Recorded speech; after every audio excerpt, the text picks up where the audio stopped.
ሰላም ጤና ይስጥልን ተመልካቾቻችን ከናሁ ቴሌቪዥን የሐምሌ 1 2018 ዓ.ም የዕለተ ሮብ ዜናዎችን ወደ እናንተ የምናደርስበት ሰዓት ላይ እንገኛለን። ከዜናዎቹ ጋር አብራችሁም ቆየው ረዲት ጌታቸው ነኝ። አብራችሁም ቆዩ። አርስተ ዜና የኤርትራ መንግስትና ህወሓት ስልጣናቸውን ለማስቀጠል የትግራይን ህዝብ ማስያዣ ኮላተራል እያደረጉት ነው ሲሉ ጌታቸው ረዳ ከሰሱ። በአዲስ አበባ ከተማ የቤት ኪራይ ዓመታዊ ጭማሪ ጣሪያ 11.5% ሆኖ ተወሰነ። ወደ ውጪ ስናልፍ ኢራን በአሜሪካ ላይ ጠንካራ ወታደራዊ እርምጃ እንደምትወስድ አስጠነቀቀች።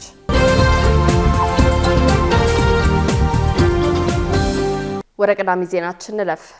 ኤርትራ መንግስትና ህወሓት ስልጣናቸውን ለማስቀጠል የትግራይን ህዝብ ማስያዣ ኮላተራል እያደረጉት ነው ሲሉ አቶ ጌታቸው ረዳ ከሰሱ።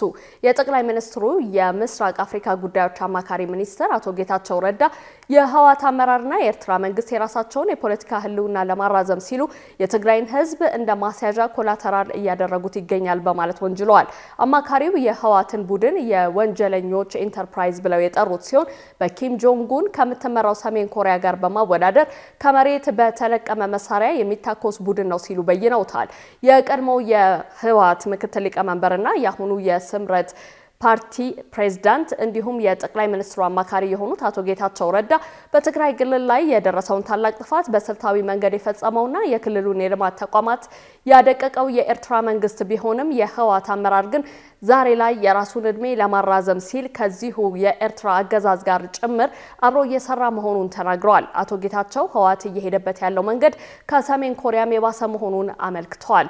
ከብሔራዊው ቴሌቪዥን ጣቢያ ጋር ቆይታ ያደረጉት አቶ ጌታቸው ከሰሜን ኮሪያ ጋር ማወዳደር ልክ አይደለም፣ ቢያንስ ስርዓት ያለው መንግስት እኮ ነው፣ አቅሙ በፈቀደው መጠን ምርምሮች ውስጥ ይገባል፣ ዓለም ጋር ተወዳዳሪ ሊያደርጉት የሚችሉ ሚሳኤሎችን ባሊስቲክ ይሰራል ብለዋል። ህወሓትን ግን ይሄኛው ከሰፈር በተለቀመ ጥይት ገጥሜ በሰው ማዕበል ዘመቻ መንግስት ቀይራለሁ ብሎ የሚያምን ከስህተቱ በተደጋጋሚ ሳይማር አሁንም ሌላ ስህተት ለመፈጸም የኔ ሞኖፖሊ ነው ብሎ የሚያምን ነው ብለዋል። ህወሓት አፋኝ በሚል የተገለጸ አዋጅ ከጥቂት ሳምንታት በፊት ማውጣቱ የሚታወስ ሲሆን ይህም ከሀገር ውስጥና ዓለም አቀፍ ተቋማት ጭምር ውግዘትን እንዲከተለው ማድረጉ አይዘነጋም። አቶ ጌታቸው ህወሓት ህግ የማውጣት ስልጣን የለውም ባይ ናቸው። አማካሪው ከገዢው ፓርቲ ጋር በመስራታቸው አንድ ወንጀለኛና የትግራይን ህዝብ እንደከዳ እንደሚቆጠሩ አንስተው እኔ እንደ ወንጀል መጠየቅ ያለብኝ ይሄን ወንጀለኛ ቡድን በወቅቱ ባለ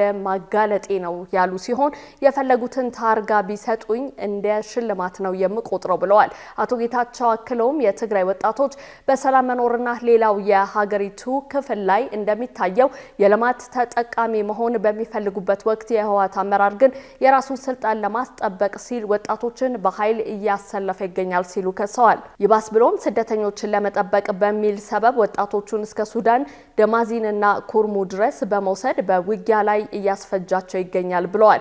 ይህ የአቶ ጌታቸው የትላንት ምሽት ውንጀላ ከትላንቱ የጠቅላይ ሚኒስትሩ የረፋድ ተመሳሳይ ውንጀላ ጋር እጅጉን የሚስማማ ነው። ጠቅላይ ሚኒስትር አብይ አህመድ በትላንትናው ዕለት በተካሄደው የህዝብ ተወካዮች ምክር ቤት የመጨረሻ መደበኛ ስብሰባ ህወሓት የትግራይ ልጆችን እያፈሰ ለሱዳን እየሸጠ ነው ሲሉ በተመሳሳይ መወንጀላቸው አይዘነጋም። ህዝብ አምኖን የሰጠንን አደራ ለመወጣት በምክክር ጉባኤው ላይ የነቃ ተሳትፎ እንደሚያካሂዱ የሀገራዊ ምክክር ጉባኤ ተሳታፊዎች ገለጹ።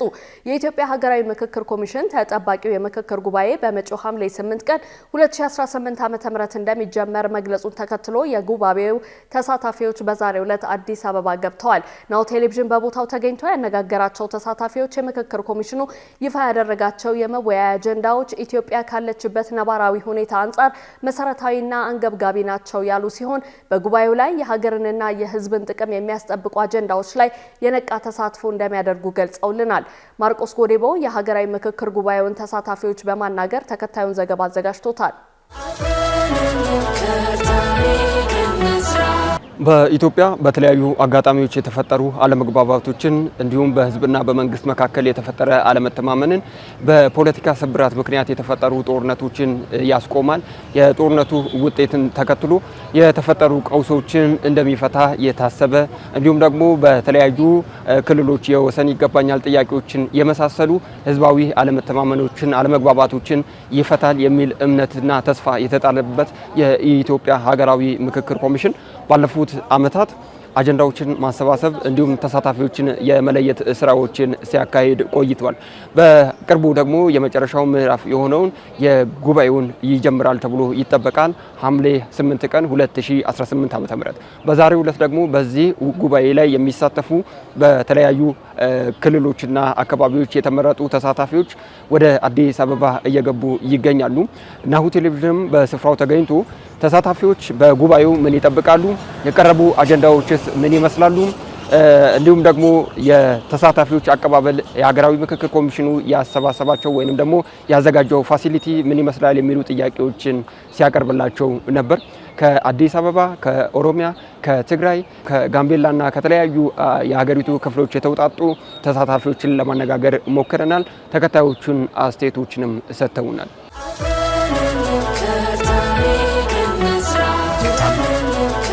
አባ መልካ አፍረንቀሎ ድሬዳዋ ሻሚ አብዱረማን ይባላለሁ።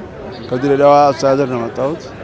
በጣም ከሌት ደከመን ሰለቸ ሳይል የኢትዮጵያን ሕዝብ ወይም እዛ የአስተዳደርን ሕዝብ ወክዬ በመጣሁ ማንሳት የሚገባውን ነገር ለማንሳትና ተሰሚነት እንዲኖረው ለማድረግ ነው ወደዚህ የመጣ ነው።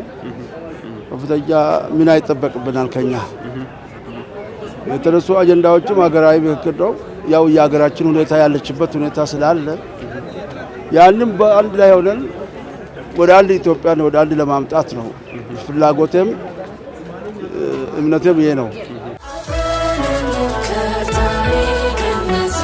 እኔ ገዳ ጉዬ እባላለሁ። ከጉጂ ዞን ከኦሮሚያ ክልላዊ መንግስት ነኝ። ያው አባ ገዳ ነኝ። የመጣሁት ጉዳይ ዛሬ እዚህ እንደ አገራችን ምክክር አለ። ያው እንደመጣ ነው አቀባበሉ የመኝታ ቦታም የአበላል ምግብ አቅርቦቱ በጣም ደስ የሚል ነገር ነው። እኛም በደስታ መጥተን እነርሱም በደስታ ተቀበሉን። ያው እኛም ስንመጣ ደስ ብሎናል። እነርሱም ደስ ብሎ ተቀበሉን። እኛም ደስ ብለን እዚህ መጣን። ያው ዛሬ ወይ ነገም ሆነ ወደ ምክር እንገባለን ብለን እናስባለን። ያ አጀንዳዎች 1 እስከ 8 አጀንዳ አለን እንደ ኦሮሚያ ክልል ማለት ነው። ያ አጀንዳ በሰላማዊ መንገድ ያ አጀንዳችን ለኛ ይመለሳል ብለን እንጠብቃለን በእምነት። እሱ ነው የምንጠብቀው። ያ አጀንዳ ተመካክረን ብሔር ብሔረሰብ ያን የኛን ችግር አይቶ ያን አጀንዳ እኛ መፍትሄ ይመለስልናል፣ ያው ጥያቄያችን ይመለሳል ብለን በተስፋ እንጠብቃለን። የሰላም አምባሳደር ሙዑዝ ገብረ ሕይወት እባላለሁ። አዲስ አበባ ነው ያለሁት። የትግራይ ተወካይ ነኝ። ከጉባኤው ያው ጉባኤተኛው ወደ 4000 ከተለያዩ ክልሎች ከአዲስ አበባ መስተዳደር ከድሬዳዋ መስተዳደር ወደ 4000 አካባቢ የሚሆን ተሳታፊ የገባ ነው ያለው። እኛም ዛሬ ገብተናል። በዚህ መሰረት ጥሩ ውሳኔ እናገኛለን። ጥሩ እዚህ ያለው ኃላፊነት ወስዶ ነው እዚህ የገባው። ሁላችን ኃላፊነት ወስደን ነው የገባ ነው። ኃላፊነት ወስደን እንደመግባታችን መጠን ከተመረጡ ከ8ቱ ከሁሉም ከተመረጡ ለምሳሌ እኔ ትግራይ ወክዬ ነው ስወክል 52 አቅርበን ነበረ ጥያቄዎች። ከጥያቄዎች የተመለሱ ወደ 8 የገቡ አሉ። ለምሳሌ ህገ መንግስት የሚለው፣ የሃይማኖት ጉዳይ የሚለው፣ የብሔር ብሔረሰቦች ጉዳይ የሚለው የቀረቡ ስለ ባንዲራ ጉዳይ ነበረ፣ ሰንደቅ ዓላማ ጉዳይ፣ ስለ ብሔር ብሔረሰብ ጉዳይ ነበረ፣ ስለ አንቀጽ ነበረ፣ ስለ ፌዴራሊዝም ነበረ እና የተለያዩ ነገር ስለ ተፈናቃዮች ነበረ። ስለዚህ እኛ የጠየቅናቸው ብዙዎቹ አሉ በ8ቱ ላይ። እኔ ስሜ ፓስተር ዘሪሁን በየነ ይባላል። የመጣሁት ከጋምቤላ ክልል ነው። ከዚህ ጉባኤ በጣም ትልቅ ነገር እንጠብቃለን። ምክንያቱም እንደ ጋምቤላ ክልል ህብረተሰቡን የሚወክል አጀንዳ ልከናል ወደዚህ። ያ አጀንዳ 8 አጀንዳ ሆኖ ተጠቃለዋል። 8ቶቹ ውስጥ የኛ ሀሳብ ይኑር ወደፊት የምናየው ይሆናል። ግን ከሌለ ሀሳባችንን ሳናንጸባርቅ አንወጣም። ሁለተኛ ደግሞ በትዕግስት በመደማመጥ ሁሉም ነገር በሰከነ መንፈስ እስከዛሬ ያለ ውይይት ነው የቆየ ነው። አገሪቷ ስትመራ የነበረችው ያለ ውይይት ነው። አሁን ግን ይሄ ውይይት መድረክ፣ ይሄ ምክክር መድረክ ትልቅ ውጤት ያመጣል ብዬ ነው ተስፋ ማደርገው። ጥሩ ነው አጀንዳው በጥቅሉ ስታይ 8 ነው የተባለው። የአንድነት ነገር አለ። እኛም የምንፈልገው ይሄ አንድነት ነው። ኢትዮጵያ አንድ ናት። የተለያየ ብሔር ብሔረሰብ ቢኖርም አንድነት ሁላችንም የሚያስማማ ነገር ነው። አሁን በየክልሉ በየዞኑ የሚፈጠሩ ግጭቶችን ሊያስወግድ የሚችለው ምንድነው? ምክክር ነው። ምክክር የመሰለ ነገር የለምና በኢትዮጵያ ታሪክ የመጀመሪያ ጊዜ ነው። ስለዚህ አቀባበል ላይ ተወሰኑ መንገጫገጭ አለ። የተለያየ ቦታ ነው መጣ ነው። ስንመጣ ግቢ ላይ ፍተሻ ነው የተደረገው። ወዴት እንደምንሄድ አቅጣጫ የለም። አቅጣጫ መቀመጥ አለበት። የክልሎቹ አቅጣጫ መቀመጥ አለበት። እነሱ ያስቀመጡት ነው። ዶርም ላይ ነው ስም የተለጠፈው። ዶርሙ የት እንደሆነ ራሱ አይታወቅም። እንደገና እነኚህ አቅጣጫ የሚያሳዩ ሰዎች ባጅ መልበስ አለባቸው። ልብስ ልዩ ሆነ አስተባባሪ ማን እንደሆነ አናውቅም። ዝም ብለን ነው ሰንባዲ ስንጠይቅ ነበረው። ይሄ መታረም አለበት። ሁለተኛ የተሰጠን ዶርም የተማሪ ዶርም ነው። 5 አልጋ አለበት። ተደራራቢ አልጋ ነው። እኔ በዚህ እድሜ ወጥቼ እዛ አልጋ ላይ መተኛት በጣም ይከብዳል። ስለዚህ እኛን የሚመጥን አልጋ አይደለም። እኛ ትልቅ ህዝብ ነው ወክለን የመጣ ነው። እኛን የሚወክል አልጋ ግን አልተሰጠንም። ወደፊት የሚመጣው የቀለቡ ነገር አናቅም፣ የምግቡ ነገር አናቅም፣ የትራንስፖርቱ ነገር አናቅም። ግን አሁን እስካሁን ያለነው አልጋው እኛን አይመጥንም። እኔ አሁን እዚህ አላድርም። እኔ ነቢይ ምህረቱ አዳነ እባላለሁ። ከዳውሮ ዞን ታርጫ ከተማ ደቡብ ምዕራብ ወክዬ፣ በተጨማሪ ደግሞ የኢትዮጵያ ወንጌል አማኞች ካውንስል ከሃይማኖት ተቋማት ተወክዬ ነው የመጣሁት። አሁን ወደዚህ ስፍራ የመጣሁት ያው ሀገራዊ ምክክር ኮሚሽን ጉዳይ ላይ አብረን በጋራ ከዚህ በፊትም በዞን በወረዳ በክልል እየተወያየን የቆየነውን ተጨምቆ ተያይዞ 8 ነጥቦች ወደዚህ የመጡትን በዛ ጉዳይ ላይ ለመነጋገር ነው የመጣ ነው። እንደ መጀመሪያ እንደ አቀባበላችን በጣም በጥሩ ሁኔታ እየተቀበሉ ነው። ባየሁት የመጀመሪያ ገና እንደገባው እንደ ቤተሰብ ልክ እንደ ቤታችን እንደገባን አይነት እንደ ቤተሰብ እንባይት አድርጎ እየተቀበሉን ነው። እኔ ባየሁት ቀጣይ ሂደት ላይ ያለውን እንነጋገርበታለን። በጣም ደስ የሚል ነው። ከይፔ ጋላቶስ ኑካወይ ካወተታው ኤቆ ኢሲፈተታይ ቆንጮ ሀደ ስንቄ በለጡ በልፌ ይባላለሁ። በለጡ በልፌ ዳሪ የመጣሁት ከቦሌ ክፍለ ከተማ ነው። እዚሁ አዲስ አበባ ደግሞ ተወላጅ ነኝ። አገራዊ ምክክር ኮሚሽን ያወጣቸውና ጨምቆ ያወጣቸውና ያዘጋጃቸው አጀንዳዎች ለሕዝብም ለሀገርም የሚጠቅሙ ናቸው ብሎ ያግባቡናል ብሎ ያመነባቸውን አቅርቧል። እኛ ደግሞ ዛሬ በሱ አጀንዳ ላይ ተወያይተን ሁላችንም በአፈሙዝ ሳይሆን በመገፋፋት ሳይሆን በመገዳደል ሳይሆን ተግባብተን በእነዚህ ነጥቦች ላይ ተወያይተን የጋራ አገራችንን የጋራ አድርገን ሀሳባችንን የጋራ አድርገን በሚያግባባን መልኩ ተግባብተን በሰከነ አይምሮ በዲሲፕሊን በመቻቻል በመፈቃቀር አንዱ ስሜታዊ ቢሆን ሌላው ተቻችሎ እንደውም ኢትዮጵያዊነታችን መቻቻል ነውና ያንን መቻቻልም ጭምር የምናሳይበትና አንድነታችንን ህብረታችንን አጠናክረን የምንወጣበት ስለሆነ ይሄን ጉባኤ ከፍተኛ ጉባኤ ብዬ እግዚአብሔርም የፈቀደውና የኛን የእናቶችንን ሮሮ የሰማበት ጊዜ ስለሆነ አምላካችንን አመሰግናለሁ። ከተሳታፊዎች ጋር በነበረን ቆይታ ሁሉም ተሳታፊዎች በሚባል ደረጃ በዚህ ጉባኤ ላይ በንቃት በመሳተፍ የተሰጣቸውን የህዝባዊና ሀገራዊ ኃላፊነታቸውን በአግባቡ ለመወጣት ቃላቸውን ሲሰጡን ነበር። ከዚህም ባለፈ ደግሞ በዚህ በሀገራዊ ምክክር ኮሚሽኑ ይፋ ካደረጋቸው 8 አጀንዳዎች ውስጥ ያልተካተቱ ሀሳቦችንም ቢሆን እስከ መጨረሻው ሀሳባቸውን ለማንጸባረቅ እና የህዝባቸውን የሀገራቸውን ጥቅም ሊያስጠብቅ በሚችል መልኩ ውይይታቸውን እንደሚቀጥሉም ነግረውናል። በሌላ በኩል ደግሞ በዛሬው ዕለት ተሳታፊዎችን በተደረገላቸው አቀባበል ሂደት ላይ ክፍተቶች አሉ፣ መስተካከል አለባቸው የሚሉ ጥቆማዎችንም ለኢትዮጵያ ሀገራዊ ምክክር ኮሚሽን ባልደረባዎች አቅርበዋል። በዚህም ደግሞ ፋሲሊቲ ላይ በተለይም ደግሞ በእድሜ ገፋ ያሉና የጤና ሁኔታዎች ላይ እክል ያለባቸው ተሳታፊዎች የመማሪያ ክፍሎች ለማረፊያ ስለተዘጋጁ እነዚህ በቀጣይነት እንዲስተካከሉ የሚሉ ሀሳቦችን ሲያነሱልን ነበር። ክቡራን ተከታታዮቻችን በቅርቡ በሚጀምረው የኢትዮጵያ ሀገራዊ ምክክር ጉባኤ ላይ የሚነሱ ሂደቶች ምን ይመስላሉ የሚሉ ጉዳዮችን ደግሞ ናሁ ቴሌቪዥን በቦታው እየተገኘ ለክቡራን ተከታታዮች የሚያቀርብ ይሆናል። የቤት ኪራይ ዓመታዊ ጭማሪ ጣሪያ 11.5 በመቶ ሆኖ ተወሰነ። በአዲስ አበባ የ2019 ዓ.ም የቤት ኪራይ ዓመታዊ ጭማሪ ጣሪያ 11.5 በመቶ ሆኖ ተወስኗል። የውል ምዝገባም ከዛሬ ሐምሌ 1 ጀምሮ ይካሄዳል ተብሏል። የአዲስ አበባ ከተማ አስተዳደር የዜጎችን የኑሮ ጫና ለመቀነስና በኪራይ ገበያው ላይ የሚስተዋሉ ህገወጥና ዘፈቀዳዊ አሰራሮችን በዘላቂነት ለመግታት ታላቅ እርምጃ መውሰዱን ቀጥሏል። ከዚህ ቀደም በወጣው የቤት ኪራይ ቁጥጥር አዋጅ መሰረት ለ2019 በጀት ዓመት የሚተገበረው ፍትሃዊ የቤት ኪራይ ዓመታዊ ጭማሪ ጣሪያ 11.5 ሆኖ መጽደቁን የቤቶች ልማትና አስተዳደር ቢሮ አስታውቋል።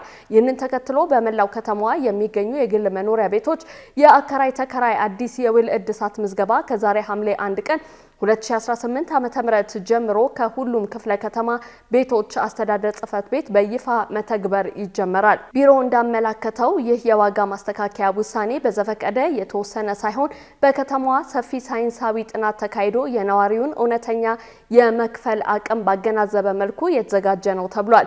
ይህ አሰራር በአንድ በኩል አከራዮች ወቅቱንና የኢኮኖሚ ሁኔታውን ያገናዘበ ፍትሃዊ ገቢ እንዲያገኙ የሚያረጋግጥ ሲሆን፣ በሌላ በኩል ደግሞ ተከራዮች ከገበያቸው ጋር የተመጣጠነ ኪራይ በመክፈል ከተደጋጋሚ መፈናቀልና ከስነ ልቦና ስጋት ድነው የተረጋጋ ሕይወት እንዲመሩ ያደርጋል ነው የተባለው። ውሳኔው በከተማዋ ያለውን የኑሮ ውድነት ጫና በከፍተኛ ደረጃ በመቀነስ ረገድ የጎላ ማህበራዊ፣ ኢኮኖሚያዊና መልካም አስተዳደር ፋይዳዎች እንዳሉት ቢሮ አረጋግጧል።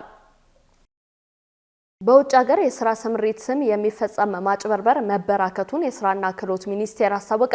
የውጭ ሀገር የስራ ስምሪትን ሰበብ በማድረግ ከስራና ክህሎት ሚኒስቴር ወይም ከሌሎች የመንግስት ተቋማት ውክልና አለን የሚሉ ህገወጥ አካላት መበራከታቸውን የስራና ክህሎት ሚኒስቴር ማስጠንቀቂያ አመልክቷል። ሚኒስቴሩ አጭበርባሪዎች በግል ስልክ፣ በአጭር የጽሁፍ መልእክት፣ በቴሌግራምና በዋትስአፕ ገንዘብ በመጠየቅ ዜጎችን እያጭበረበሩ መሆኑን ነው የጠቆመው። ሚኒስቴሩ ለውጭ ሀገር የስራ ስምሪት አገልግሎት በማንኛውም የማህበራዊ ትስስር ገጽ ወይም በስልክ ጥሪ በፍጹም ገንዘብ እንደማይጠየቅ አረጋግጧል።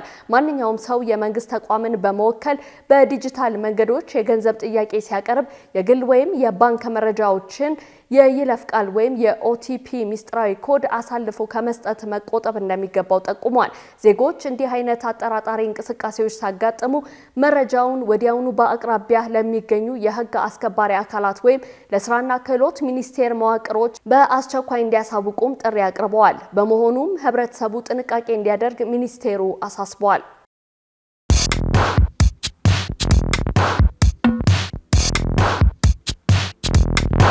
የማድረስ አገልግሎት የወደፊት ዕጣ ፈንታ እዚህ ደርሷል። በትሩዝ የታገዘም ትሩዝ ዴሊቨሪን እናስተዋውቆ። የኛ 100% የኤሌክትሪክ ሞተሮች ለአካባቢ ተስማሚ ብቻ አይደሉም፣ ፈጣን፣ ጸጥተኛና አስተማማኝም ናቸው። ያለምንም ጫጫታ፣ ያለምንም ጭስ የእርስዎ ጥቅል በሰዓቱ ይደርሳል። በቀጥታ ክትትል ላይቭ ትራኪንግ ሁሉንም ነገር ይቆጣጠሩ። ጥቅሎ እስከ ደጃፎ ድረስ ያለውን እንቅስቃሴ በቀጥታ ይመልከቱ። ደህንነት ቅድሚያ የምንሰጠው ጉዳይ ነው። በእኛ የተቀባይ ማረጋገጫ ሪሲቨር ኮንፈርሜሽን ዘዴ ጥቅሎ በትክክለኛው እጅ መግባቱ እናረጋግጣለን። እርስዎ ያረጋግጣሉ፣ እኛም እናስረክባለን። እገዛ ይፈልጋሉ? ቡድናችን ሁልጊዜ በ8194 ዝግጁ ነው። ትሩዝ ዴሊቨሪ ለአካባቢ ተስማሚ፣ ደህንነቱ የተጠበቀና የቀጥታ ክትትል ያለው። ዛሬውኑ በ8194 ይደውሉ። ተመልካቾቻችን ያላችሁት ናሁ ቴሌቪዥን ላይ ነው። አሁን ደግሞ ወደ ውጭ ዜናዎች እናልፋለን። ጋና የደቡብ አፍሪካው ፕሬዝዳንት ሲሪል ራማፎሳ ሊያደርጉት ያሰቡትን ይፋዊ የሀገር ጉብኝት ጥያቄ ውድቅ ማድረጓ ተገለጸ። የጋና ባለስልጣናት እንዳሉት ሀገሪቱ የደቡብ አፍሪካው ፕሬዝዳንት ሲሪል ራማፎሳ ሊያደርጉት ያሰቡትን ይፋዊ የሀገር ጉብኝት ጥያቄ ውድቅ አድርጋለች። ይህ ውሳኔ የተሰማው በደቡብ አፍሪካ በቅርቡ ከተቀሰቀሰው የውጭ ሀገራት ዜጎች ላይ ያነጣጠረ ጥቃት ጋር ተያይዞ በሁለቱ ሀገራት መካከል ያለው ውጥረት በከረረበት ወቅት ነው ተብሏል። ከጋና መንግስት የተገኙ ምንጮች እንደገለጹት በነሐሴ መጀመሪያ ላይ ይደረጋል ተብሎ ታስቦ የነበረው ይፋዊ ጉብኝት ውድቅ የተደረገው ከጉዳዩ ጋር በተያያዘ የህዝብ ስሜት ገና ባልበረደበት በአሁኑ ወቅት በጋና ውስጥ ሊነሳ የሚችለውን የህዝብ ተቃውሞና ቁጣ ለማስቀረት ሲባል መሆኑ ተገልጿል። የጋና ባለስልጣናት የዜጎቻቸው ደህንነትና ክብር ሁልጊዜም ቀዳሚ ተግባራቸው መሆኑ ተገልጿል። አክራ ማንኛውም ከፍተኛ የባለስልጣናት ጉብኝት ከመደረጉ በፊት ፕሪቶሪያ ጥቃቶቹን ለማስቀረትና የውጭ ሀገራት ዜጎችን ደህንነት ለማረጋገጥ ተጨባጭ እርምጃዎችን እንድትወስድ ማሳሰቧ ተነግሯል። ሩሲያ በኪየቭ ላይ ዳግም የሚሳኤል ጥቃት መሰንዘሯን ባለስልጣናት ገለጹ።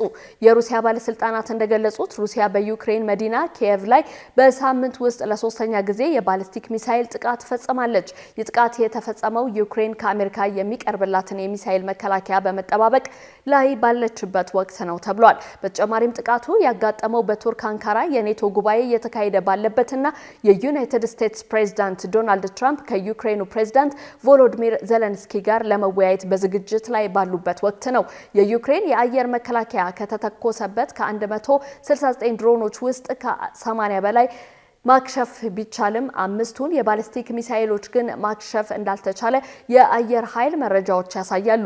በዚሁ በተፈጸመው የሌሊት ጥቃት የአንዲት ሴት ሕይወት ሲያልፍ 2 ሰዎች ቆስለዋል ተብሏል። ትራምፕ ከጉባኤው አስቀድመው ከዜሌንስኪና ከሩሲያው ፕሬዝዳንት ቭላዲሚር ፑቲን ጋር መነጋገራቸውን ገልጸው ጦርነት በቅርቡ ልባት ያገኛል የሚል እምነት እንዳላቸው ተናግረዋል። ፕሬዝዳንት ፑቲን በበኩላቸው በሩሲያ ላይ እየደረሱ ያሉ ተግዳሮቶች ቢኖሩም ጦርነታቸውን እንደሚገፉበት አስታውቋል ሲል ሮይተርስ ዘግቧል። በመጨረሻም ኢራን በአሜሪካ ላይ ጠንካራ ወታደራዊ እርምጃ እንደምትወስድ አስጠነቀቀች። የኢራን ከፍተኛ የጦር እዝ ከቲም አልአንቢያ ማዕከላዊ ጠቅላይ መምሪያ በሀገሪቱ ደቡባዊ ክፍል በአሜሪካ የተሰነዘረውን የአየር ድብደባ ግልጽ የትንኮሳና የወረራ ድርጊት ሲል በጽኑ ኮነነ።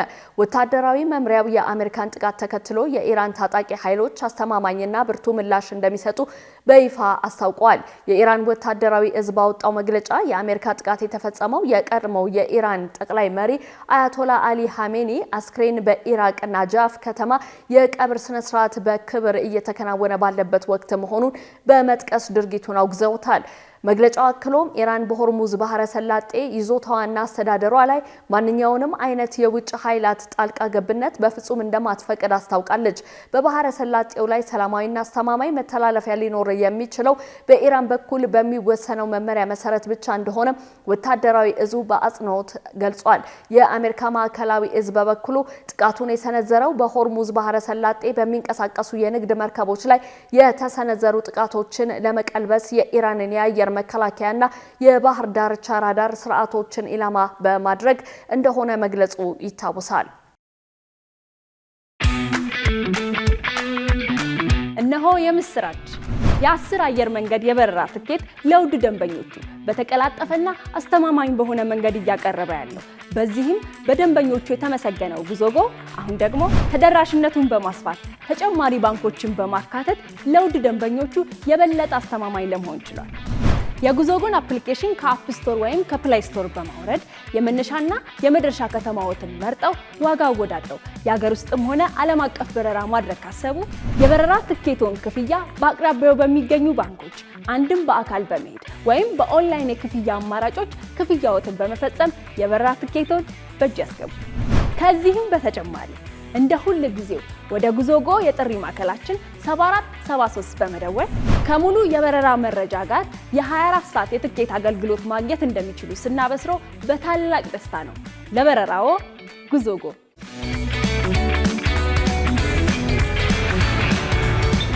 ተመልካቾቻችን ዜናዎቻችን እነዚህን ይመስላሉ። ከዜናዎቹ ጋር አብሬያችሁ የቆየሁት ረዴት ጌታቸው ነኝ። ጤና ይስጥልኝ።